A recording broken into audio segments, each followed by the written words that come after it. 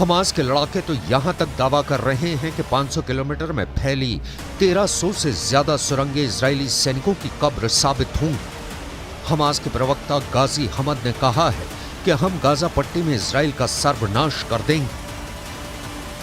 From the first moment, according to the declaration of the Hamas brigade spokesman Abu Ubaida, he said clearly that we are dealing with the hostages according to our ethics and morals. And before that, Muhammad al-Def, the head of the Qassam brigades, he declared from the first moment that we have to avoid the elders, the sick men, the women, the children, because our operation is directed to the military purposes.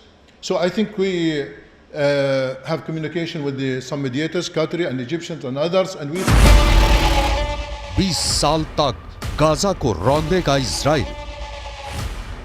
इधर Israel ने Gaza पट्टी, West Bank और Hezbollah के लड़ाकों पर Israeli सेना ने हमले इतने तेज कर दिए हैं कि हमास और हिजबुल्लाह को संभलने तक का मौका नहीं मिला है। इजराइल के पूर्व प्रधानमंत्री एहुद बराक ने दावा किया है कि इजरायली सेना अगले 10 से 20 सालों तक 41 किलोमीटर लंबी और 10 किलोमीटर चौड़ी गाजा पट्टी को अपने कब्जे में रखेगी। अगले 20 साल तक गाजा में हमास की आने वाली नस्ल तक को इजराइल की आईडीएफ पूरी तरह से सफाया कर देगी। पिछले 24 घंटे में इजरायली सेना ने गाजा में हमास के ठिकानों पर हमले तेज कर दिए हैं। इजरायली सेना ने हमास के 400 से ज्यादा ठिकानों पर बमबारी की। इसमें हमास के 3 डिप्टी कमांडरों समेत सैकड़ों फिलिस्तीनी नागरिक और लड़ाके मारे गए हैं। जरा देखिए इजराइल की आईडीएफ क्या दावा कर रही है। गाजा में 24 घंटे में 704 से ज्यादा लोगों की मौत हुई है। इजराइल ने मस्जिदों में बने हमास के कई कमांड सेंटर ध्वस्त कर दिए। एक सुरंग भी नष्ट कर दी जिसके जरिए आतंकी समुद्र के रास्ते इजराइल में घुसपैठ करते थे। इजरायली सेना के मुताबिक एयरफोर्स ने गाजा पट्टी में हमास के 400 ठिकानों को निशाना बनाया। इस हमले में कई हमास कमांडर भी मारे गए हैं। इजराइल के मुताबिक हमले में हमास के नुसीरत, शाती और अल फुरकन बटालियन के डिप्टी कमांडर मारे गए हैं। लेबनान बॉर्डर पर भी इजराइल ने हिजबुल्लाह पर भीषण हमले किए हैं। अब तक हिजबुल्लाह के 45 लड़ाके इजरायली हमले में मारे जा चुके हैं। बंकर अस्पताल के बारे में हमने आपको जानकारी दी कि कैसे ये बंकर अस्पताल अभी पूरी तरह से युद्ध की शुरुआत भले ना हुई हो, हिजबुल्लाह के साथ झड़पें चल रही हों, कुछ रॉकेट और मिसाइलें दोनों तरफ से दागी जा रही हों, लेकिन युद्ध की स्थिति के लिए, बड़े युद्ध की स्थिति के लिए नहारिया का बंकर अस्पताल, जिसे गैलीली मेडिकल सेंटर के तौर पे जाना जाता है, वो तैयार है युद्ध के लिए। अगर किसी तरह के मरीज उनके पास आते हैं तो हर इलाज की सुविधा यहाँ मौजूद है, बिना किसी रॉकेट के डर के, बिना किसी मिसाइल के डर के, बिना किसी बॉम्ब के डर के। न यहाँ धुआं घुसेगा, और अगर रासायनिक हथियार से भी हमला कर दिया जाता है तो उसके लिए भी पूरी तैयारी अस्पताल ने कर रखी है। कुछ जानकारों के मुताबिक हमास मुस्लिम देशों के बीच हीरो बनता जा रहा है। कतर भी अब इजराइल के खिलाफ खुलकर बोलने लगा है, जबकि जॉर्डन, लेबनान, सीरिया, ईरान, तुर्की और दबी जुबान में मिस्र भी इजरायली हमलों को लेकर सख्त तेवर दिखाने लगा है। लेकिन इजराइल के पीएम नेतन्याहू ने सैनिकों का हौसला बढ़ाते हुए फिर कहा है कि इजराइल गाजा से हमास का पूरी तरह से खात्मा करने के बाद ही जंग रोकेगा। इजरायली सेना के प्रवक्ता ने तो साफ कह दिया है कि ईरान हमास की आड़ में जिस आग से खेल रहा है वो उसे बहुत भारी पड़ेगी।